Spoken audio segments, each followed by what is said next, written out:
వాళ్ళు ప్రజల్లో ఇంకా ఇంకా రాజకీయ నాయకుల్లాగా చలామణి అవుతుంటారు. వాళ్ళకున్న అధికారాన్ని దుర్వినియోగం చేసే అవకాశాలు కూడా ఎక్కువ ఉన్నాయి. ఈ ఎన్నికలకు కూడా ఏదో రకంగా వాళ్ళదంటూ ఓ పాత్ర అనేది ఉంటది కాబట్టి వీటన్నిటికీ అడ్డుకట్ట వేసినట్టుగా ఈ నేరస్తులను మాత్రం ఆహ్, వెంటనే అరెస్ట్ చేసేలాగా చర్యలు తీసుకుంటే బావుండిద్ది కోర్టులో అనిపిచ్చిద్ది. వాయిదాలు తగ్గిచ్చి. హ్మ్. తొందరగానే కొంచెం మూవ్ చేస్తే బావుండిద్ది. ఎలక్షన్స్ ముందే అయితే ప్రజలకు ఒక అవగాహన వచ్చిద్ది. కోడికత్తి, గొడ్డలి పోట్లు వెనక విషయం ఏంటి అనేది తెలుసుకుంటారు. ఎన్నికల కోసం గొడ్డలి పోట్లా ఈసారి ఆ పోటు ఎవరికో అనే హ్మ్. భయం లేకుండా ఉంటది. కొంచెం ఉన్నవాళ్ళు కూడా జాగ్రత్త పడతారు.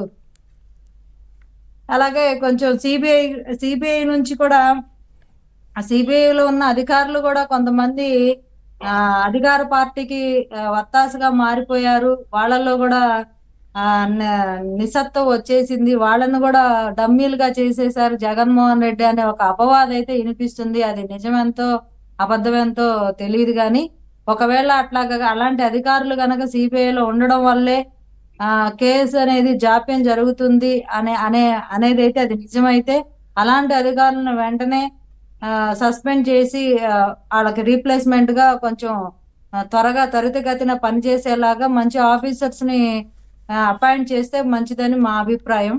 అలాంటి వాళ్ళు ఉంటారు. ఉండకుండానే ఇంత జరుగుతుందా? ఇంత జాప్యం జరుగుతుందా?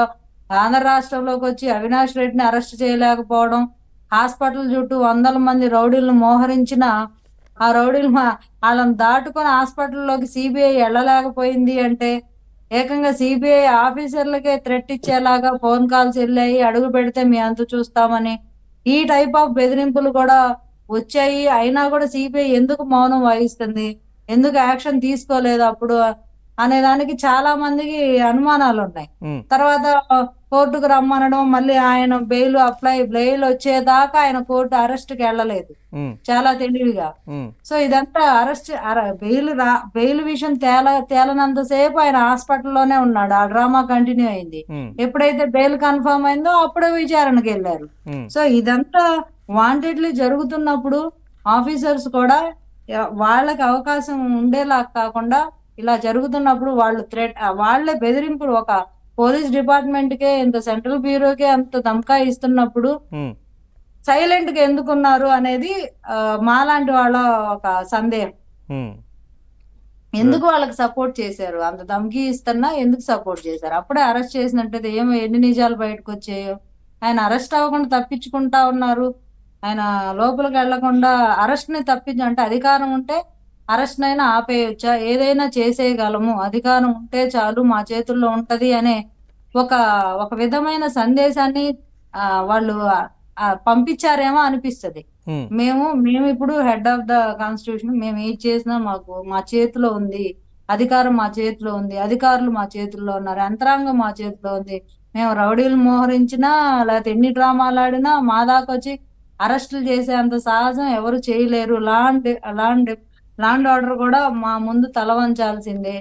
ఏ డిపార్ట్‌మెంట్ అయినా అన్న విధంగా ఆ రోజు అవినాష్ అరెస్ట్‌ని ఆపడం అనేది అందరికి ఒక రకంగా ఆశ్చర్యానికి గురి చేసింది. హ్మ్. అధికారం ఉండబట్టే గదా! జగన్మోహన్ రెడ్డి గారు అవినాష్ అరెస్ట్‌ని ఆపగలిగారు. మరి చంద్రబాబు నాయుడు గారు అరెస్ట్‌ని ఆపగలిగారా? లేదు గదా! దగ్గరుండి అరెస్ట్ చేపిచ్చారు. హ్మ్. మరి ఇక్కడ అరెస్ట్ ఈ కేసు పెట్టింది ప్రభుత్వం గదా! ప్రభుత్వమే కేసు పెట్టి అంటే వాళ్ళనుకుంటే ఎవరినైనా అరెస్ట్ చేయొచ్చు. హ్మ్. వాళ్ళనుకుంటే ఏ అరెస్ట్‌నైనా ఆపొచ్చు. హ్మ్. ఇది చాలా క్లియర్‌గా అర్థమైపోతుంది జనాలకి. ఓహో! అధికారం ఉంటే చాలన్నమాట. మనం ఏమైనా జేయొచ్చు. దేన్నైనా ఆపగలగొచ్చు. అలాంటి వాటికి అలాంటి వాటికి ఛాన్స్ ఉండగనకుండా సీబీఐ గనక అప్పుడు కొంచెం ఎక్కువ ఎఫెక్టివ్‌గా వర్క్ చేసి వాళ్ళని గనక వాళ్ళనుకున్న దాన్ని గనక బ్రేక్ చేసినట్టయితే సామాన్యుల్లో కొంచెం వ్యవస్థల మీద నమ్మకం ఏర్పడేది.